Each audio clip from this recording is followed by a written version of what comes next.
सो जैसे कि कह रहा था पॉलिनोमियल की जो वैल्यू एक्स जो होता है वेरिएबल है, एंड वेरिएबल हमने लास्ट क्लास में डिस्कस किया था, इफ यू रिमेंबर दैट उसकी जो वैल्यू होती है ना चेंज हो सकती है, right, according to the situation वो चेंज होते रहता है। तो मान लो कि मैं चाहता हूं कि ये जो एक्सप्रेशन है, इस एक्सप्रेशन में वेरिएबल एक्स है, अगर एक्स के जगह पे मैं कुछ कांस्टेंट रखूं तो उस पॉलिनोमियल का वैल्यू क्या आएगा, राइट। हमारा कॉन्सेप्ट रहेगा guys value of a polynomial, okay. तो मान लो कि मैं p ऑफ 1 निकालना चाहता हूं। p ऑफ 1 का मतलब क्या है, देखो p ऑफ x में यहां x था तो जहां x दिखा, अब यहां 1 आ गया तो जहां x दिखा तो वहां पे क्या हो जाना चाहिए, उस हिसाब से हमें 1 के साथ रिप्लेस करना है। तो यहां 1 स्क्वायर प्लस 5 into 1 प्लस 6, तो 1 प्लस 5 6, 6 प्लस 6 कितना हो गया 12। अब ये 12 क्या है, 12 is the value of px at x is equal to 1. Okay, what is this 12? 12 is the value of the polynomial at x is equal to 1. Okay, I hope this is clear. Similarly मान लो यहाँ पे मैं लेता हूँ p of 5, तो p of 5 क्या हो जाएगा 2 into 5 plus 3, पॉलिनोमियल में जहां भी x होगा उसके जगह पे हम 5 को रख देंगे, तो 10 plus 3 कितना हो गया, ये हो गया हमारा 13। अब ये 13 क्या है, this 13 is the value of px at x is equal to 5। I hope एकदम सिंपल सा कॉन्सेप्ट है और कुछ इसमें आपको दिमाग लगाने की बिल्कुल भी जरूरत नहीं है, राइट। कोई डाउट किसी को? Is value of polynomial clear? Raghavendra देखो पॉलिनोमियल क्या होता है कि it's a simple expression, right, it is an algebraic expression जिसमें कांस्टेंट होते हैं, वेरिएबल होता है और वेरिएबल के ऊपर नॉन नेगेटिव इंटीग्रल पावर्स होती है। अब यहाँ पे ये पूरा 2x + 3 जो एक्सप्रेशन है उसका वैल्यू किस पे डिपेंड करेगा, 2x + 3 जो पूरा एक्सप्रेशन है यहाँ पे उसका वैल्यू किस पे डिपेंड करेगा, x पे डिपेंड करेगा, बिकॉज x की वैल्यू चेंज करते रहोगे तो पूरा एक्सप्रेशन का वैल्यू चेंज होते रहेगा, है कि नहीं। अब मानो कि मैं निकालना चाहता हूँ p of 5, तो p of 5 का मतलब क्या होता है, value of the polynomial at x is equal to 5, उस पॉलिनोमियल का x is equal to 5 पे वैल्यू क्या होगा, और वो कैसे निकालोगे, उस एक्सप्रेशन में जहां जहां x होगा उसकी जगह पे आप 5 रखोगे, तो 2 into 5 plus 3 because 2 into x plus 3 था, 2 into 5 plus 3 बन गया हमारा 13, okay. So 13 is the value of px at x is equal to 5। यहाँ दूसरा पॉलिनोमियल है x² plus 5x plus 6, एक क्वाड्रेटिक पॉलिनोमियल लिखा हुआ है, हम निकालना चाहते हैं p of 1। p of 1 का मतलब क्या होगा कि इस पॉलिनोमियल का x की जगह पे जब 1 रखेंगे तो पूरा वैल्यू क्या होगा, तो वो रखा x की जगह पे हर जगह 1 रख के हमें 12 मिल गया। Is it clear now, Raghavendra? Yes sir, clear. Ankit, I am removing you.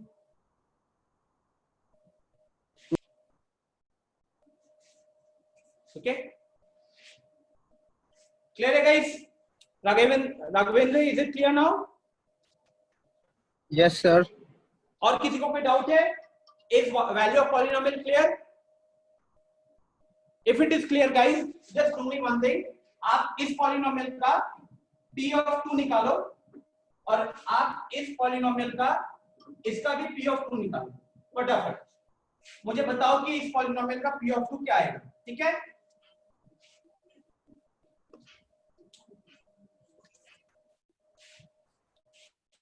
एक बार फटाफट p of 2 बता दो ताकि मुझे क्लियर हो जाएगा कि आप लोगों को ये समझ में आ चुका है, ताकि मैं फिर हम लोग फटाफट जीरो ऑफ पॉलिनोमियल पे जाए। तो I can see Medhavi, Yuvika, Anshu, Raghavendra का आंसर आ चुका है, अंश का भी आंसर आ चुका है पहले वाले का, राइट। आप सबका आंसर 20 है, यहाँ पे 2 का स्क्वायर हो गया 4, 5 into 2 10, तो 4 plus 10 14, 14 plus 6, यहाँ लिख देते हैं वैसे 2 का स्क्वायर प्लस 5 into 2 plus 6, ये हो गया हमारा 20, ठीक है। एंड दूसरा का आंसर आप सब very good, the second answer is 7। कौन किसका ऑन है, आ गया, म्यूट करके रखो। तो 2 into 2 plus 3, ये बन गया हमारा 7, ओके। चलो वेरी गुड वेरी गुड, इसी तरीके से बस मुझे कंफर्मेशन देते रहो कि आपको समझ में आया, जिसको जहां पे भी दिक्कत होगा तो चैट में बताएगा, अगर चैट में मैसेज मिस हो गया तो अनम्यूट करके बताएगा, ठीक है। अब देखो ये अभी तक हमने क्या कर लिया, वैल्यू ऑफ पॉलिनोमियल कर लिया। अब हम देखते हैं जीरो ऑफ पॉलिनोमियल क्या, ठीक है। जीरो ऑफ पॉलिनोमियल क्या, देखिए अब आपसे एक सिंपल सा क्वेश्चन पूछूंगा, आप लोग यस या नो में बताना, ओके। सिंपल सा क्वेश्चन पूछूंगा, यस या नो में बताना कि अगर जैसे आप देख सकते हो कि इस एक्सप्रेशन में x का वैल्यू हमने 2 रखा तो कुछ वैल्यू आया, 5 रखा तो कुछ और वैल्यू आया, 10 रखेंगे तो कुछ और वैल्यू आएगा, है कि नहीं।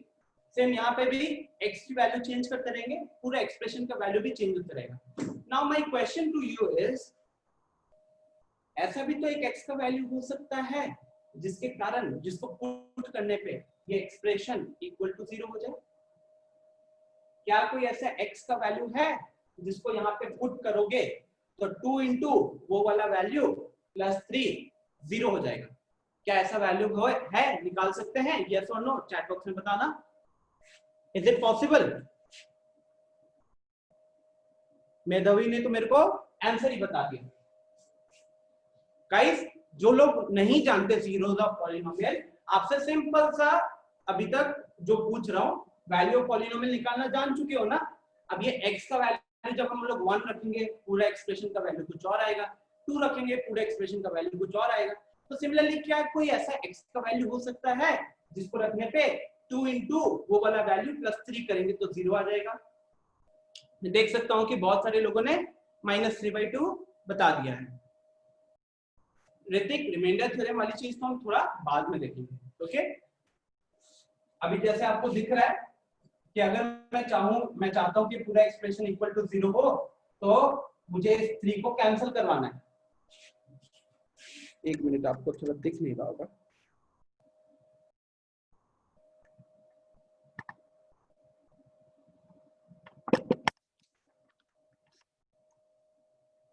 Okay, so now see, when I find out to p of -3/2,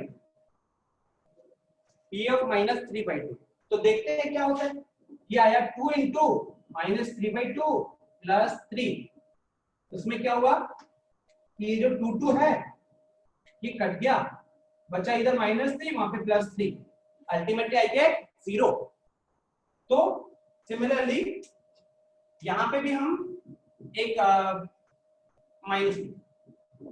एक बार ये किया और एक बार -3। फटाफट मुझे बताना तो p ऑफ -2 क्या आ रहा है और p ऑफ -3 क्या आ रहा है, एक बार फटाफट बताइए। यस आ गया, अंशु, नीरज, उमरा, सही है आप लोग ने जो वैल्यू निकाला है। विवेक,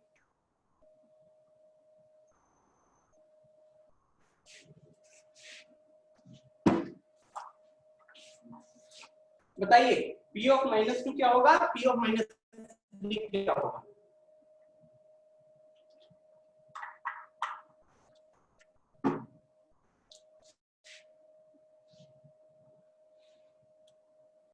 अंशु, पहले वाले में कुछ गलती की हो।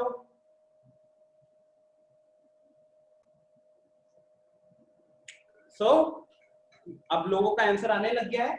इट्स वेरी क्लियर कि जब आप -2 रख रहे हो तो ये होता है -2 का स्क्वायर प्लस 5 इंटू -2 प्लस 6, और यहाँ पे -3 का स्क्वायर प्लस 5 इंटू -3 प्लस 6, और क्या हो रहा है, ये वैल्यू आया 4, ये -10 प्लस 6, टोटल करोगे तो टोटल आ रहा है ये 0, यहाँ भी टोटल करोगे तो टोटल आया 0, ठीक है।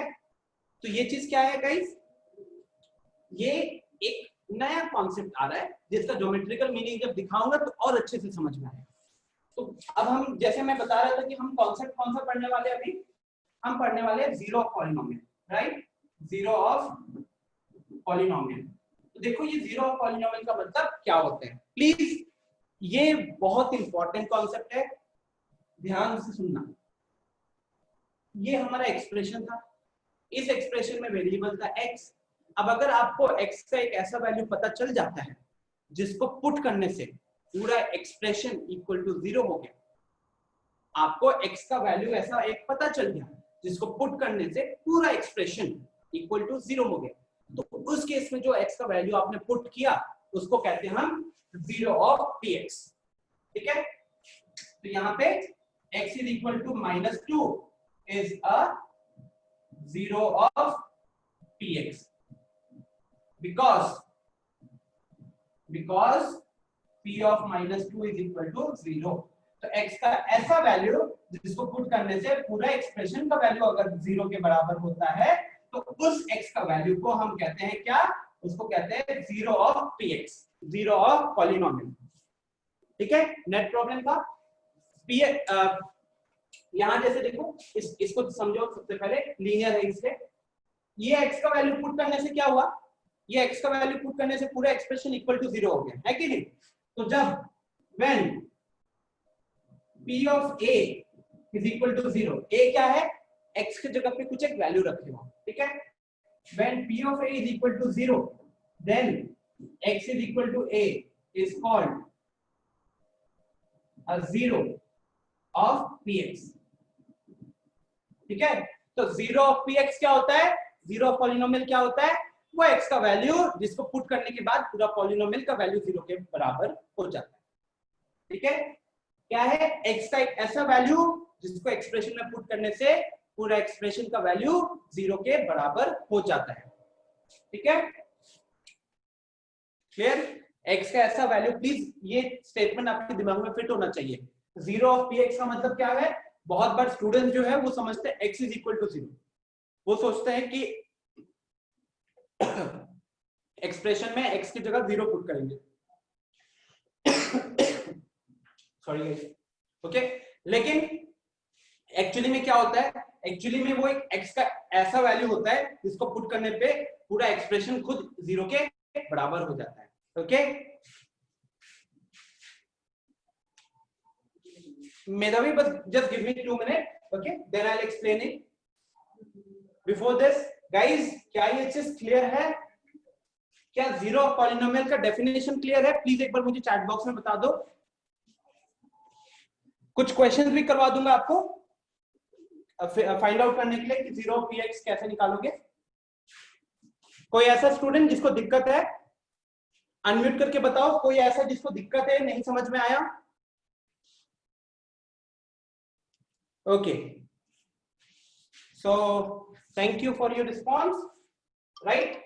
तो आई होप आपको लिखने का तरीका भी पता चल गया होगा। ये p ऑफ x लिखा था, इसके नीचे p ऑफ 2 निकाला गया, p ऑफ 3 निकाला गया, देखा कि x का वैल्यू -2 रखने से 0 हो गया, x का वैल्यू -3 रखने से 0 हो गया, इसलिए हमने बोला कि x is equal to -2 is a 0 of px because p of -2 is equal to 0। ठीक उसी तरीके से x is equal to -3 is a 0 of px because उसको भी पुट करने से हमको 0 मिल गया। निखिल का क्वेश्चन है x का वैल्यू कैसे पता चला। तो चलो निखिल, अब देखते हैं कि x का वैल्यू हम कैसे निकाल सकते हैं, राइट, बिकॉज़ ये तो वैल्यूज मैंने आपको खुद ही अपने मन से रखा ना। तो देखिए मेधावी, इसके बाद आपके क्वेश्चन पे आते हैं। ओके, बहुत अच्छा क्वेश्चन पूछा। तो गाइस, ये क्या है, this is a quadratic expression. Quadratic expression आपने अर्लियर क्लासेस में भी फैक्टराइज करना सीखा है ना, मिडिल टर्म फैक्टराइजेशन सीखा है कि नहीं निखिल? सीखे हो? अपूर्वराज, क्वाड्रेटिक एक्सप्रेशन का सीखे हो कि नहीं, मिडिल टर्म फैक्टराइजेशन करना। जैसे यहाँ पे कैसे करेंगे, यहाँ देखेंगे कि इसका x² का कोफिशिएंट और कांस्टेंट कितना है, 6, तो हम 6 का करते हैं फैक्टराइजेशन। तो फैक्टराइजेशन किया तो हमको क्या मिला, 2 3 1। अब 6 के फैक्टर्स से हमको क्या करना होता है, हमको ब्रेक करना होता है इन सच अ वे कि उन दोनों फैक्टर्स का मल्टीप्लिकेशन से 6 मिलेगा और उन दोनों फैक्टर्स का एडिशन से मुझे मिलेगा 5। ओके, तो ये क्या बन गया, x² plus 2x plus 3x plus 6। अब यहाँ पे x कॉमन ले लेंगे तो x प्लस 2 आएगा, यहाँ पे 3 कॉमन ले लेंगे तो अगेन x प्लस 2 आएगा। अब क्योंकि यहाँ भी x प्लस 2 दिख रहा है, यहाँ भी x प्लस 2 दिख रहा है, तो हम अब वो x प्लस 2 को कॉमन ले लेते हैं, तो यहाँ पे हमको मिल जाता है x plus 3। I hope this is clear. Okay, so देखिए अब ये एक्सप्रेशन को मैंने किस में कन्वर्ट कर दिया, ये दो लीनियर फैक्टर्स के मल्टीप्लिकेशन में। अब दोनों में से कोई एक भी 0 हो गया तो पूरा एक्सप्रेशन 0 हो जाएगा ना, क्योंकि 0 into anything is equal to 0। ठीक है, अब देखो निखिल, x + 2 = 0 कब होगा? जब x का वैल्यू -2 हो। x + 3 = 0 कब होगा? जब x का वैल्यू -3 होगा, राइट? तो इसलिए मैंने -2 यहां से निकाला और -3 यहां से निकाला। आई hope this is clear. Is it clear now Nikhil? Yes sir. Quadratic expression में हमेशा आप फैक्टराइज कर लेना, और मान लो कि फैक्टराइज करने का टाइम नहीं है, बहुत बिजी हो, ठीक है, प्राइम मिनिस्टर हो अपने कंट्री, तो उस केस में क्या करना, आपके पास, आपको एक शायद फॉर्मूला पता होगा, -b ± √b² - 4ac/2a। इस फॉर्मूला में वैल्यू पुट करना, यहां से 2 पॉइंट निकल कर आएंगे, वो दोनों इसके 0 होंगे, ठीक है। ये कब यूज करोगे? जब कोई भी एक्सप्रेशन क्वाड्रेटिक एक्सप्रेशन का फॉर्म होता है ax² + bx + c। तो a is nothing but coefficient of x², यहां पे कोएफिशिएंट ऑफ x² कितना है? 1। b is the coefficient of x, यहां पे वो है 5, and c is the constant which is 6। Sir yes sir, जो वैल्यू निकलेगा एक प्लस के साथ निकालेंगे और एक माइनस के साथ, वो दो वैल्यूज अलग अलग होंगे ना? हाँ, प्लस माइनस लिखा हुआ है ना, तो एक बार हाँ, तो एक बार प्लस के साथ, अच्छा दूसरी बार माइनस के साथ। ओके हाँ, ठीक है।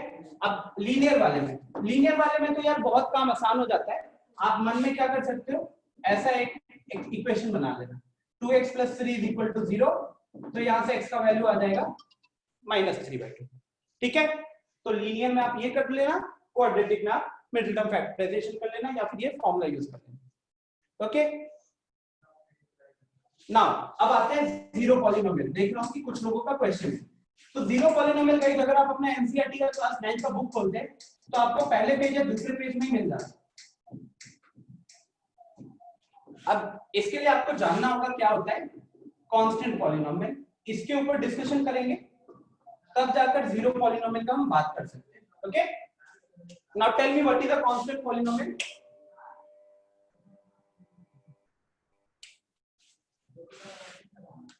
Tell me what is the constant polynomial. कोई भी खुद को अनम्यूट करके बताओ या फिर चैट बॉक्स में बताइए, तभी जाकर ये डिस्कशन हो पाएगा अच्छे से। What is the constant polynomial? Yes Ayushi, you can speak out, unmute करके बता दीजिए।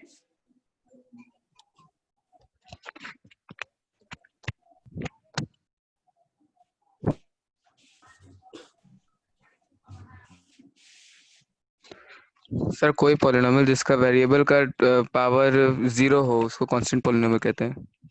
कोई भी वेरिएबल जिसका, कोई भी कांस्टेंट जिसके वेरिएबल सर कोई भी टर्म, अच्छा कोई भी टर्म जिसमें वेरिएबल का पावर 0 हो, राइट, आपका ये कहना है।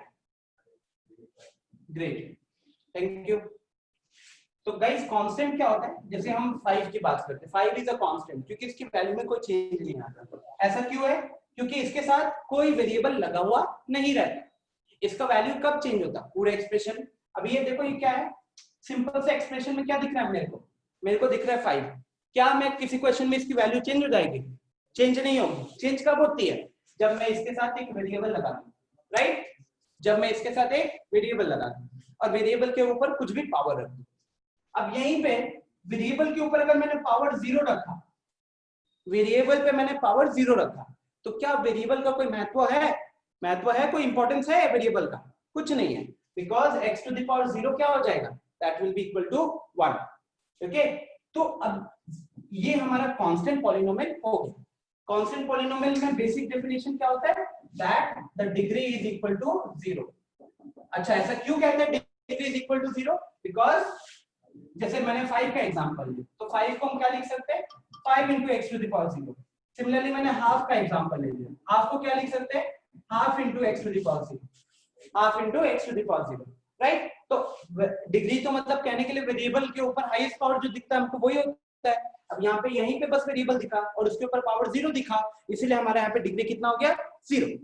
लेकिन जब मैं आपसे एक क्वेश्चन पूछता हूं और मुझे at least half of the students का रिप्लाई आना चाहिए कि 0 का डिग्री क्या है, व्हाट इज द डिग्री। देखो जैसे 5 का डिग्री क्या है, तो 5 का डिग्री बोलोगे 0। हाफ का डिग्री क्या है? तो हाफ का डिग्री है 0, क्योंकि हम हाफ को x⁴ लिख सकते हैं, राइट। तो मेरा आपसे क्वेश्चन है, सबको चैट बॉक्स में बताना शुरू करो, what is the degree of this number? 0. What is the degree of this number 0? सोचो, आपको 10 से 15 सेकंड का टाइम मिलेगा। क्या आंसर अभी भी 0 आएगा या कुछ और आएगा? सर 0 का कोई भी वैल्यू रखे तो उसका इसका एग्जांपल तो 0 ही होगा ना। हाँ, तो डिग्री उस हिसाब से क्या बनना चाहिए? सर तो डिग्री इसका तो infinite sir. Yes sir, infinite हो जाएगा डिग्री। ऐसा क्यों है गाइस? देखिए, हम 0 में 0 into x to the power 0 भी लिख सकते हैं, हम इसको 0 into x to the power 1 भी लिख सकते हैं, हम इसको 0 into x to the power 2 भी लिख सकते हैं, और x का पावर चाहे जो आपका मन है, आपका जो फेवरेट नंबर है आप रखो। मान लो किसी का फेवरेट नंबर वो लेट्स से 25 तारीख को जन्म हुआ था उसका, x to the power 25, okay. Ultimately देखो 0 into x to the power 0 is 0, 0 into x to the power 1 is 0, 0 into x square is भी 0, 0 into x to the power 25 भी 0। हर केस में 0 आ रहा है ना, हर केस में 0 आ रहा है। लेकिन यहाँ 5 के केस में 5 into x to the power 0 रखें। अगर मैं इसको 5 into x to the power 1 रखता तो क्या ये 5 बनता? अब ये क्या बन गया? ये बन गया 5x। तो यहाँ पे जैसे ही कुछ पावर चेंज किया एक्सप्रेशन चेंज हो गया, लेकिन यहाँ पे x का मैं कुछ भी पावर रखूं एक्सप्रेशन चेंज हो रहा है? नहीं चेंज हो रहा, उसका इफेक्टिव वैल्यू सेम ही रह रहा है। ऐसा क्यों हुआ? क्योंकि 0 एक स्पेशल नंबर है जिसमें 0 into anything 0 होता है। तो अब यहाँ पे जैसे मैंने यहाँ बताया था ना कि इस केस में क्या था, x जो होता है वो पूरा एक्सप्रेशन का वैल्यू को घुमाता है, x चेंज होगा पूरा एक्सप्रेशन का वैल्यू चेंज होगा। लेकिन 0 के केस में क्या होता है, 0 का पावर बहुत ज्यादा है, x कुछ भी बन जाए 0 के साथ मल्टीप्लाई करोगे तो 0 ही रहता है। इसीलिए 0 को हम कांस्टेंट पॉलिनोमियल में इंक्लूड नहीं करते, इसका एक स्पेशल नाम है दैट इज 0 पॉलिनोमियल। ठीक है, क्यों नहीं इंक्लूड करते guys? Again same answer, constant polynomial का डिग्री क्या होता है? 0 होता है। लेकिन 0 पॉलिनोमियल का डिग्री क्या होता है? डिग्री इसका इनफाइनाइट होता है। इनफाइनाइट नहीं, एक्चुअली हम बोलेंगे डिग्री इज नॉट डिफाइंड। क्या इसका डिग्री डिफाइंड है? नहीं डिफाइंड है। क्यों डिफाइंड नहीं है? आप में से कुछ बोलोगे कि सर इसका डिग्री 0 है, वो भी सही बोल रहा है, कुछ बोलेगा 1 है, वो भी सही बोल रहा है, कुछ 2 बोलेंगे वो भी सही है, कुछ 25 बोलेंगे वो भी सही है। तो क्योंकि इसमें मल्टीपल आंसर सही हो रहे हैं इसलिए हम इसको बोलते हैं नॉट डिफाइंड। क्या ये क्लियर हो गया आपका? इस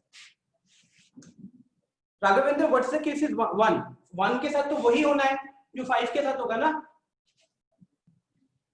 राघवेंद्र, 1 के साथ वैसा ही होगा बिहेवियर जैसा 5 के साथ होता है। बाकी लोग क्या 0 वाला कॉन्सेप्ट समझ में आया? Sir what is the difference between not defined and infinite? देखो इनफाइनाइट जब आप ये 11th में जाओगे ना तो हम इसके ऊपर थोड़ा डिस्कशन करते हैं। इनफाइनाइट का मतलब होता है एक बहुत बड़ा नंबर, ठीक है? कितना बड़ा? अगेन वो चीज, इनफाइनाइट का कोई एक डेफिनेशन नहीं, infinite is just a notion, एक आइडिया है। कैसा आइडिया? कि यार कोई भी बड़ा नंबर है उसको इनफाइनाइट बोल देते हैं, इन्फिनिटी बोल देते हैं। लेकिन नॉट डिफाइंड का मतलब हम उसका डेफिनेशन दे ही नहीं सकते। एंड एक्चुअली अगर मैं आपसे पूछूं कि इन्फिनिटी क्या डिफाइंड है, यस और नो? श्रेष्ठ बताओ, इन्फिनिटी डिफाइंड है? No sir. नो। तो जब आप डिफरेंस पूछ रहे थे तो आंसर तो आपको पहले से पता था। There is no difference between infinity and not defined. But क्या है कि आप like junior like junior grades में वो लोग जनरली नॉट डिफाइंड को इन्फिनिटी वर्ड से करते हैं, लेकिन जैसे आप हायर क्लास में जाते हो वहां पे पढ़ाया जाता है कि हम इन्फिनिटी यूज करते हैं बहुत बड़े नंबर के लिए, लेकिन जब भी कोई चीज डिफाइन नहीं होती है हम उसको कहते हैं नॉट डिफाइंड। जैसे कि 1/0, 1/0 क्या है?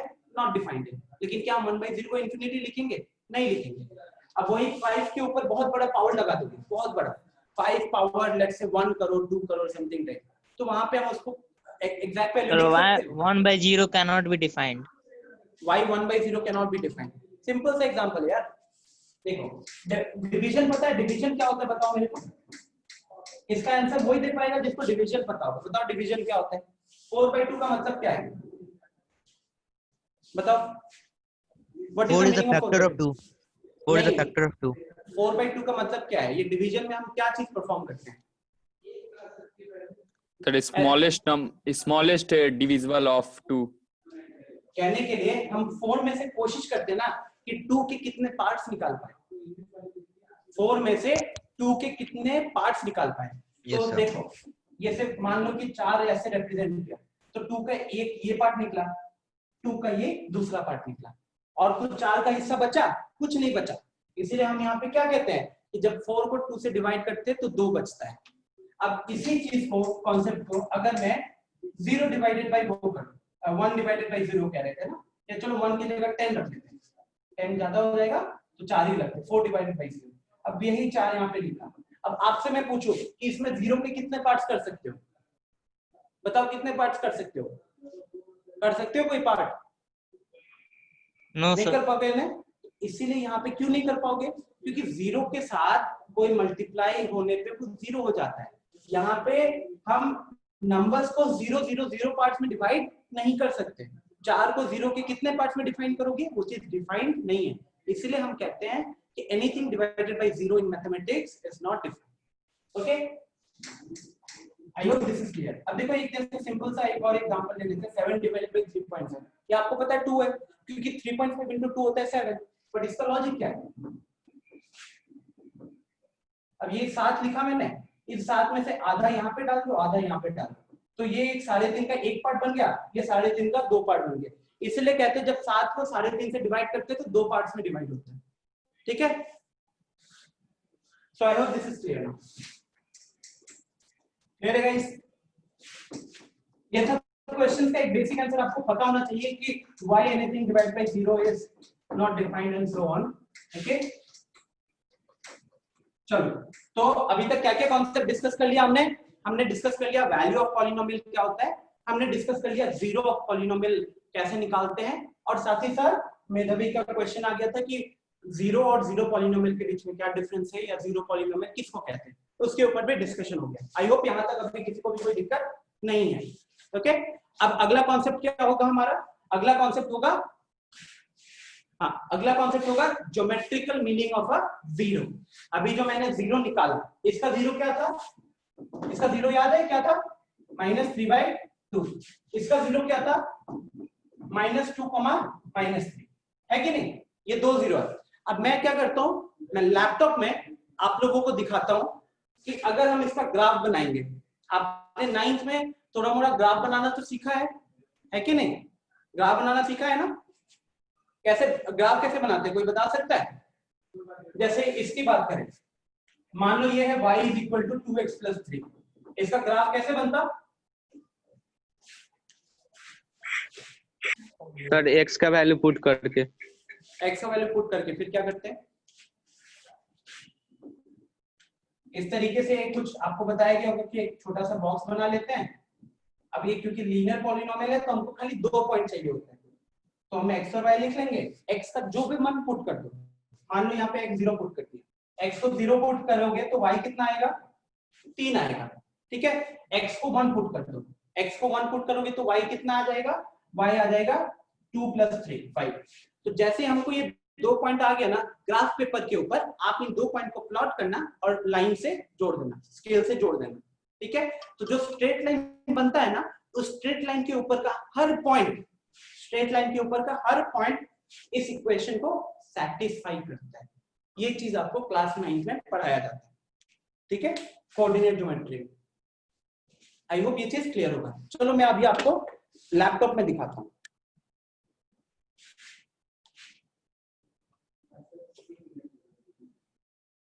फिर पता चलेगा कि इस ज्योमेट्रिकल मीनिंग क्या होता है।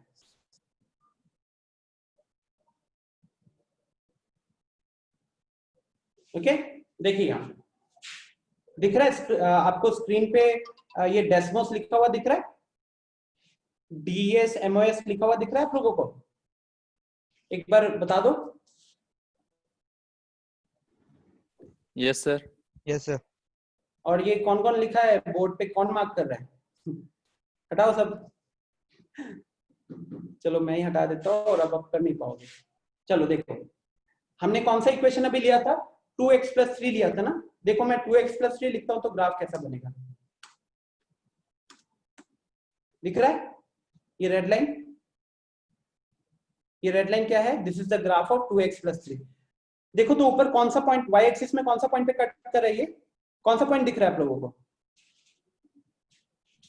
सर 3 0,3 0 और 3 Yes. 0 और नहीं 3 नहीं सर 0,3 प्लीज बी स्पेसिफिक। जब हम कोऑर्डिनेट ज्योमेट्री की बात करते हैं तो हम x, y फॉर्म में बात करते हैं ना, तो 0,3 राइट। अच्छा ये देखो ये y एक्सिस x एक्सिस में कौन सा पॉइंट पे कट कर रहा है? -1.5,0 और हम आपने कॉपी में अभी 0 निकाला था इसी का 2x + 3, वो कितना आया था? यही जो 2x + 3 इसका 0 निकाला था ना, कितना आया था? -3/2 1 and other। ये देखो -3/2 आया था कि नहीं? -3/2 का मतलब क्या है? इसका मतलब तो -1.5 है ना, यस सर। राइट। तो इससे हमें क्या पता चला, खाली इस ग्राफ को देख के क्या पता चला आपको कि अच्छा जो 0 निकाला था वो पॉइंट (0) मतलब वो x एक्सिस के ऊपर का पॉइंट निकल कर आया। ये थोड़ा सा फील आ रहा होगा। अब मैं यही चीज यहाँ पे वेरीफाई करता हूँ। मैं अभी इसका ग्राफ दिखाता हूँ आपको लैपटॉप में, और एक बार देखते हैं कि इसका ग्राफ x एक्सिस पे कहाँ कट करता है। ओके, ग्राफ बनाने में टाइम लगेगा तो मैं ऑनलाइन सिस्टम का थोड़ा यूज कर लेता हूँ। Navneet, sorry, I have been asked to remove you.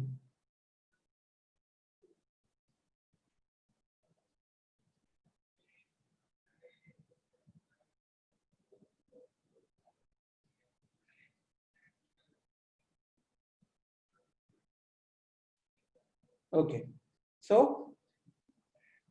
देखिए इक्वेशन था हमारा x² + 5x + 6। तो देखो क्या होता है,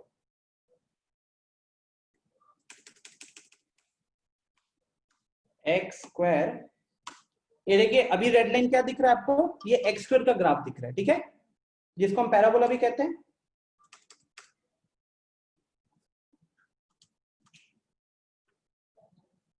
x² + 5x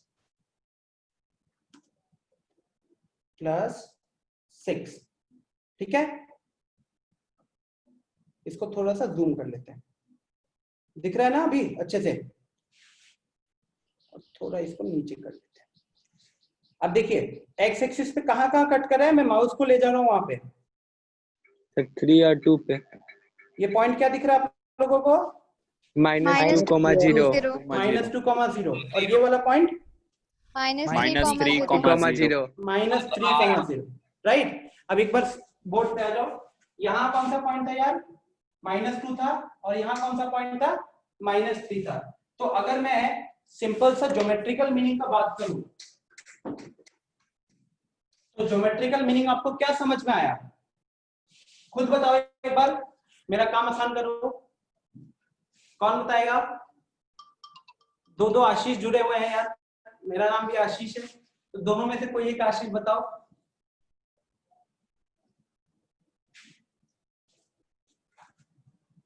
देखो लाइट नहीं है यहाँ पे, फैन नहीं है, देख सकते हो कि पसीना पसीना हुआ। कोई एक आशीष बताओ, क्या पता चला आपको इससे?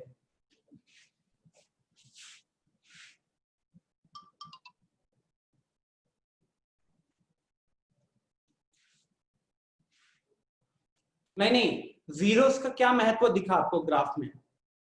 ये जो जीरोस वाले पॉइंट्स थे, इसका क्या महत्व दिखा? विवेक सिंह अनम्यूट करके बता दो यार, ये आशीष वालों ने मेरा नाम डुबा दिया।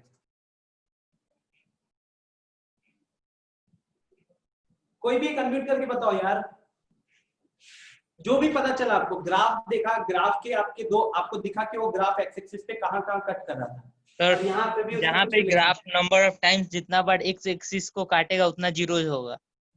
हाँ ये कह सकते हो। इस केस में ग्राफ जो था वो सिर्फ एक पॉइंट पे कट किया था एक्स एक्सिस में, तो इसके 1 0 थे। इसका ग्राफ में क्या दिखा था हमको कि एक्स एक्सिस पे 2 बार कट किया था, तो हमको वहां पे 2 जीरोस मिले। और उसके साथ साथ और कुछ बता सकते हो ऋतिक? क्वाड्रेटिक इक्वेशन का सर ग्राफ जो होता है वो कर्व लाइन होता है। हाँ, लीनियर के केस में स्ट्रेट लाइन बना था सीधा एकदम, और यहाँ पे कर्व बना था। किस शेप में था? यू के शेप में था, राइट। तो क्या क्या चीजें अभी तक हमने देखा कि एक चीज ये कह सकते हैं कि number of zeros is equal to number of times the graph cuts x axis, है कि नहीं? इस केस में आपको ग्राफ एक बार कट किया था और इसका एक जीरो निकला था। क्वाड्रेटिक के केस में ग्राफ दो बार कट किया था और उसके दो जीरोस निकले थे, राइट? और क्या क्या देखा हमने? सॉल्यूशन भी दो आएगा क्या सर? क्वाड्रेटिक फिर का से- सॉल्यूशन दो आएगा और इसका एक आएगा लीनियर अच्छा, का, सॉल्यूशन का मतलब क्या होता है? सॉल्यूशन का मतलब क्या है बताओ? जो उसका रूट होगा सर। मतलब एग्जैक्टली दो जगह काटेगा तो दो निकलेगा और एक जगह काटेगा उसको एक्स एक्सिस को एक निकलेगा। एग्जैक्टली हाँ। तो क्या मैं ultimately geometrical meaning of zeros में आपको ये कह सकता हूँ कि जो हमारे जीरोस होते हैं वो एक्स एक्सिस पे कहाँ कहाँ कट करेंगे उसका लोकेशन देता है आपको। कह सकते हो ये चीज? ये जो दो जीरोस होंगे ये आपको बताएगा कि जो इसका ग्राफ होगा, इसका ग्राफ, ये ग्राफ एक्स एक्सिस में कहाँ कहाँ कट करेगा, इसका लोकेशन बताएगा। कह सकते हैं ये चीज? देखो एक बार वापस से ग्राफ को देख लो, ठीक है? देख सकते हो ना, -2 -3, देखो पॉइंट है -3,0, तो -3। अब देखो यार, अच्छा आपने 9th में पढ़ा है ना, अनम्यूट करके बताना, अगर कोई भी पॉइंट एक्स एक्सिस के ऊपर होता है, कोई भी पॉइंट एक्स एक्सिस के ऊपर होता है तो उसका वाई कोऑर्डिनेट क्या होता है? 0 जीरो होता है ना। तो यहाँ पे भी जब हमने जीरोस निकाला तो जीरोस क्या है? जीरोस हमारा एक्स एक्सिस के ऊपर का पॉइंट है, एक्स एक्सिस के ऊपर का पॉइंट है। तो जब हमको -2 और -3 पता चला तो इसका मतलब एक पॉइंट होगा -2,0 और दूसरा पॉइंट होगा -3,0, राइट? कोई डाउट है किसी को? ज्योमेट्रिकल मीनिंग No, समझ में sir. आया? प्लीज एक Yes, बार sir. चैट बॉक्स में यस कर दो, या किसी को भी नहीं समझ में आया तो एक बार नो लिखो। क्या आपको ज्योमेट्रिकल मीनिंग समझ में आया कि ये जीरोस निकालने से क्या पता चलता है? इससे हमको ये पता चलता है कि ग्राफ बनाओगे जब तो ग्राफ एक्स एक्सिस पे कहां कहां कट करेगा। एक बार चैट बॉक्स में बता दो यार अगर ये चीज क्लियर है तो। एक बार और अंश, ओके अंश देखो एक बार स्क्रीन शेयर करता हूं वापस से। ये देखो अंश, ये यहाँ पे रेड कलर का ग्राफ दिख रहा है ना आपको? ये रेड कलर का जो ग्राफ है ये किसका ग्राफ है? ये इस इक्वेशन का ग्राफ है, x² + 5x + 6 का ग्राफ है। और ये ग्राफ देखो कहां कहां कट कर रहा है। एक ये पॉइंट है, कट मतलब x एक्सिस के ऊपर कट, ठीक है? ये पॉइंट है -3,0 और ये पॉइंट है -2,0, ठीक है? अब ये दो पॉइंट आया हमारे पास और एक बार बोर्ड पे आ जाओ। बोर्ड पे देखो जब हमने फैक्टराइज किया था तो फैक्टराइज करके हमको एक पॉइंट मिला था -2 और एक पॉइंट मिला था हमको -3। तो क्या मैं ये कह सकता हूं कि जो जीरो होता है it gives the location where graph cuts the x-axis? क्या अंश चीज बताता है? क्या मैं ये कह सकता हूं कि ये जो दो पॉइंट है ये मुझे ये बता देगा कि x एक्सिस के ऊपर कहां कहां कट करेगा? वेरीफाई करके तो भी दिखाई दिया, ठीक है? तो चलो अब मैं एक काम करता हूं, 2-3 सिंपल आपको इक्वेशंस लिख के देता हूं बोर्ड पे, आप उनकी जीरोस बताना, राइट? और फिर हम उसको डेसिमल्स पे वेरीफाई भी कर लेंगे, ठीक है? चलो आप ही का इक्वेशन लेते हैं। मैं रैंडमली कुछ लोगों का नाम लेता हूं, वो लोग अनम्यूट करेंगे और वो इक्वेशंस बताएंगे और उस इक्वेशंस के रूट्स बाकी लोग निकालेंगे और मैं फिर डेसिमल्स पे वेरीफाई करवाऊंगा, ठीक है? तो चलो मैं नाम लेता हूं आयुष कुमार का। आयुष अनम्यूट करो खुद को और कोई भी मन में एक क्वाड्रेटिक एक्सप्रेशन आता है बताओ। जैसे ये x² आएगा, यहाँ x आएगा और इधर कांस्टेंट आएगा, तो बताओ यहाँ पे कोफिशिएंट क्या लगाए, क्या क्या कोफिशिएंट लगाए? जैसे ax² + bx + c होता है ना, a का वैल्यू बताओ, b का वैल्यू बताओ, c का वैल्यू बताओ। चलो फटाफट, टाइम ज्यादा नहीं है। आयुष अनम्यूट करो खुद को। ऋतिक क्या चीज रिपीट करना है? ऋतिक जो आप बोल रहे थे कि मेंबर सेलेक्ट करेंगे। अच्छा चलो आप खुद को अनम्यूट करके रखो। आप मुझे अपने मन से कोई भी एक क्वाड्रेटिक एक्सप्रेशन बताओ। उस क्वाड्रेटिक एक्सप्रेशन का रूट बाकी सबको निकालेंगे और बाकी लोगों ने जो रूट निकाला है वो सही है या गलत है ये हम लोग डेसिमल्स पे वेरीफाई करेंगे, ठीक है? तो चलो बताओ ऋतिक। 2x square हाँ plus 6x plus 6x constant बताओ प्लस 4 माइनस 4 4 प्लस 4 या माइनस 4 plus 4 प्लस 4 ठीक है तो ये एक हो गया क्वेश्चन चलिए गाइस सबको ही फटाफट इसके रूट निकालिए सबको ही फटाफट इसके रूट निकालिए और मैं नेट पे निकालता हूँ इसका रूट देखते हैं कौन पहले निकालता है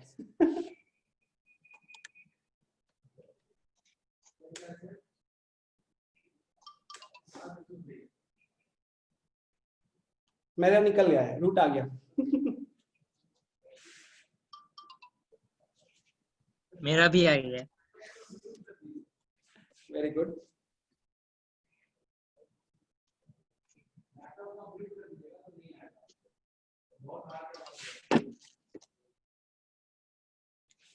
बाकी लोग चैट बॉक्स में बताओ ये जानते हो एक चीज में आप लोग बच रहे हो वो क्या है मैं जैसे किसी का नाम लेता हूँ ना उसको पूछता हूँ कि रूट्स बताओ तो क्योंकि वो मेरे सामने नहीं बैठा है तो उसके पास पावर है कि फोन का अनम्यूट करेगा ही नहीं बट प्लीज इस चीज का गलत फायदा मत उठाओ जब मैं किसी का नाम लेता हूँ तो मैं एक्सपेक्ट करता हूँ कि वो आंसर बताएगा चाहे सही हो या गलत हो सो वाजिद ने आंसर दे दिया है ओके राइट तो अभी तक जितनों ने आंसर लिखा है सबने सेम आंसर लिखा हुआ है -2 -1 चलिए वेरीफाई करते हैं ना वेरीफाई करते हैं स्क्रीन शेयर करता हूं देखिए यही इक्वेशन था 2x² + 6x + 4 आप लोगों के पॉइंट कौन से आए -2 और -1 आया ना तो उससे हम क्या कह सकते हैं कि एक पॉइंट होना चाहिए x एक्सिस के ऊपर -2, 0 और अगला पॉइंट होना चाहिए कौन सा -1, 0 तो चलो मैं माउस लेकर जा रहा हूं देखो पॉइंट दिख रहा होगा दिख रहा है ना अभी ये पॉइंट कौन सा है -2, 0 और ये पॉइंट कौन सा है -1, 0 राइट इसका मतलब आप में से जितनों लोगों ने 0 निकाला और जिनके जीरोस आए हैं -2 एंड -1 उन सबका आंसर सही है वेरी गुड ठीक है चलिए अब कोई दूसरे का नाम लेते हैं या चलो मैं एक काम करता हूँ ये गाइस देखो अब थोड़ा सा डिस्कशन करते हैं थोड़ी सी लॉजिकल चीजों के बारे में जिसका मतलब हम अगली क्लास में कंटिन्यू करेंगे इस टॉपिक बट फिलहाल मैं 2-3 चीजें और डिस्कस करना चाहता हूँ कितना टाइम बचा हमारे पास 7 मिनट तो ठीक है यहाँ पे हमने क्या देखा यहाँ देखा कि ये इसके 2 जीरो निकल कर आए राइट इसके 2 जीरो निकल कर आए अब आप लोगों से रिक्वेस्ट होगा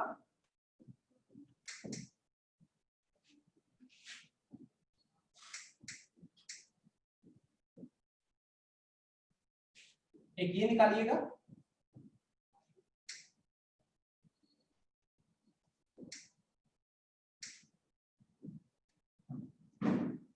और एक ये निकालिए फटाफट कीजिए एक सी का 0 निकालिए और एक बी का 0 निकालिए सी का 0 निकालिए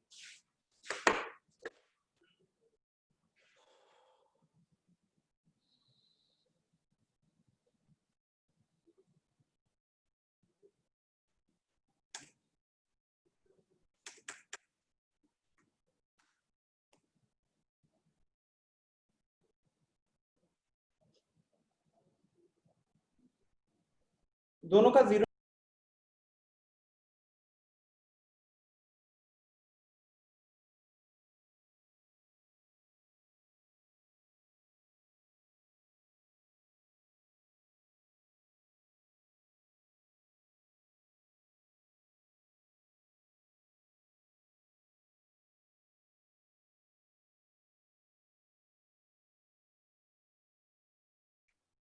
फर्स्ट का होगा -2 एंड सेकेंड का होगा 3 एंड -7 सर फर्स्ट का होगा +2 एंड +2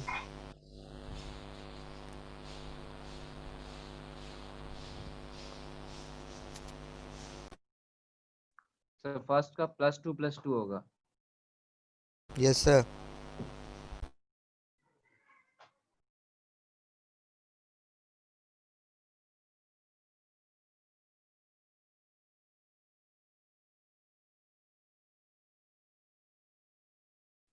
सर आपकी आवाज़ नहीं आ रही है अभी आ रही है? अभी आ Yes, रही sir. है? हाँ Yes. ठीक है। Yes sir. देखो, अच्छा आप में से बहुत लोगों का आंसर 2,2 है या -2,-2 है, तो देख लो कि क्या गलती हुआ है। इसका आंसर आना चाहिए 2,2। तो देखिए 4 है 2 ही यहाँ आएगा। पर भी। तो यहाँ जब हम फैक्टराइज करेंगे तो ये क्या आएगा, x² -2x -2x +4। एक ये था, या किसी का अगर नजर अच्छा था तो उसने पहचान लिया होगा कि ये a² है, ये b² है और ये बीच वाला -2ab है। ठीक है, तो वो भी अगर किसी ने पहचान लिया तो वहां से ये निकल आया x - 2 का होल स्क्वायर। x - 2 का होल स्क्वायर का मतलब क्या हुआ, x - 2 into x - 2। अब बताओ ये x - 2 इक्वल टू 0 कब होगा, जब x का वैल्यू 2 होगा। अगला वाला x - 2 कब इक्वल टू 0 होगा, जब x का वैल्यू 2 होगा। ठीक है, तो प्लीज इस चीज का ध्यान रखिएगा। इस यहां से क्या निकल कर आएंगे रूट्स, यहां से रूट्स निकल कर आएंगे वैसे 2,2। तो जिसका भी -2, -2 आया है तो उसने कुछ गलती की है। शुभम समझ में आया, आपने -2, -2 लिखा हुआ है। शुभम देखो क्या होता है कि x के बाद जो -2 होता है ना, तो -2 नहीं कहते हैं, हम कहते हैं नो कि सर, हम +4 से 4x पे क्वेश्चन बना लिए थे, x² + 4x। अच्छा ठीक है। तो बाकी आई होप जिनका भी -2 आया था उनको अपनी गलती पता चल गई होगी, राइट। अगर किसी को नहीं समझ में आया, कोई अभी भी डाउट है तो मुझे पूछ सकते हैं। तो चलिए अभी हम इसका ग्राफ देख लेते हैं। देखो आप लोग जब पढ़ रहे थे, मतलब सॉल्व कर रहे थे, तब तक मैंने इसका ग्राफ टाइप कर लिया था। देख सकते हो कि ये ग्राफ कैसा है शेप में, अभी भी यू शेप में ही है ना, लेकिन ये एक्स एक्सिस पे कितना पॉइंट में कट करे, थोड़ा सा और जूम कर देते हैं, और जूम कर देते हैं। देख सकते हो ना, एक ही पॉइंट पे कट कर रहे हैं। कौन सा पॉइंट है ये, देखो ये मैं उसके ऊपर वो रखा हूँ, 2,0 दिख रहा है, 2, दिख रहा है ना 2,0। और क्या ये 2 बार कट कर रहा है या 1 बार कट कर रहा है, एक ही बार कट कर रहा है ना।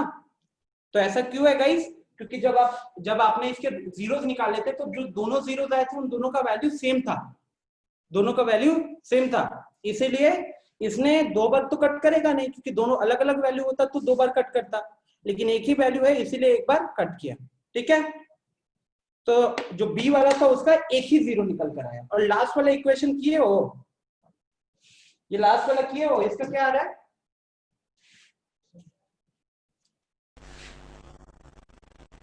हाँ श्रेष बताओ, लास्ट वाले का क्या आ रहा है आपका, 7 and -3। अच्छा कौन है भाई, निकाल दिया जो कितना आया, 7 and -3। जय माता दी। आएगा।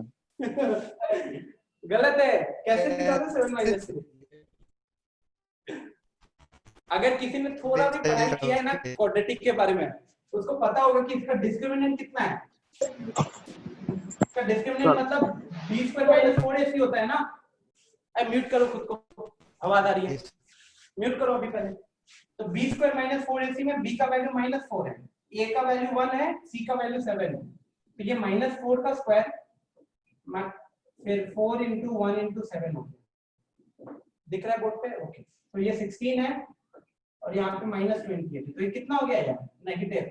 और जब भी डिस्क्रिमिनेंट नेगेटिव होता है ना, इसका मतलब है कि आप उसका 0 निकाल ही नहीं सकते। और 0 नहीं निकालने का मतलब क्या हुआ कि वो उसका जो ग्राफ बनेगा वो ग्राफ एक्स एक्सिस पे कट ही नहीं करेगा, तो वो इमेजिनरी होगा ना। इमेजिनरी होगा। बट इमेजिनरी वर्ड में नहीं यूज करा था क्योंकि वो 11th में कॉम्प्लेक्स नंबर टॉपिक में पढ़ाते हैं, जो मैं अभी 1 हफ्ते बाद हमारी 11th वाले में पढ़ाने वाला। तो एक बार देख लो गाइस, ठीक है। ये इक्वेशन कौन सा है, x² - 4x + 7। चलो इसका एक बार ग्राफ दिखा देता हूँ आपको, x² - 4x + 7। ठीक है, ग्राफ बन चुका है, जूम आउट करते हैं थोड़ा सा, देखिए दिख रहा है, ग्राफ दिख रहा है आप लोगों को। सर आपने ग्राफ- स्क्रीन शेयर नहीं किया है। No sir. अच्छा स्क्रीन शेयर नहीं हुआ। हाँ अभी देखो, दिख रहा है अभी, ये ग्राफ है हमारा। तो देखिए ये एक्स एक्सिस है, एक्स एक्सिस से खासा ऊपर है, इनफैक्ट ये इसका मिनिमम वैल्यू भी निकल कर आ रहा है। देख रहे हो ना कौन सा पॉइंट है ये, 2,3। तो 2,3 से ना वापस घूम गया वो। ठीक है, इसके लेफ्ट में देखो तो ये धीरे धीरे करके नीचे आ रहा है, फिर 2,3 से घूम के राइट मार लिया। ओके तो इसका एक्चुअली मिनिमम वैल्यू अगर बात करते हैं ना, मिनिमम वैल्यू ये सब भी हम देखेंगे चैप्टर नंबर 4 में, बट फिलहाल के लिए जो आपको जानना जरूरी है कि यार जब इसका फैक्टराइजेशन कर रहे थे तो फैक्टराइज नहीं हुआ, फिर b² - 4ac करके निकाल रहे थे तो वैसे जीरो नहीं निकला, तो इसका जीरो का मतलब क्या होता है, एक्स एक्सिस के ऊपर कहाँ कट करेगा, तो जीरो आया ही नहीं तो फिर वो एक्स एक्सिस के ऊपर कट इसलिए नहीं कर रहा है। ठीक है, चैट में मैं देख सकता हूँ बहुत मैसेजेस आ रहे हैं, अच्छा सब जीरो ही लिख रहे हो। ओके तो गाइस फिलहाल सेशन को यहीं पे रोकते हैं, इस चीज को ध्यान रखिएगा, हम अगली क्लास में इसके ऊपर थोड़ा सा डिस्कशन और करेंगे। ये क्वाड्रेटिक एक्सप्रेशन का कितना जीरो आया, 2 जीरो आया, ठीक है। इस क्वाड्रेटिक एक्सप्रेशन का कितना जीरो आया, इस क्वाड्रेटिक एक्सप्रेशन का 1 जीरो आया, और ये लास्ट वाले क्वाड्रेटिक एक्सप्रेशन का कितना जीरो आया, तो इसका एक भी जीरो नहीं आया। ठीक है, तो इन तीनों एग्जांपल्स को नोट कीजिएगा और हम मैं इसके ऊपर ही अगली क्लास में डिस्कशन शुरू करूंगा। ठीक है, क्लियर है, कोई डाउट किसी को? आई होप आपको सेशन अच्छा लगा होगा। No sir. No sir. Okay तो फिर मैं यहीं पे सेशन को एंड करता हूँ गाइस, क्योंकि इंग्लिश की भी क्लास है शायद। सो थैंक यू एवरीवन, मिलते हैं अगली क्लास में, बाय, टेक केयर।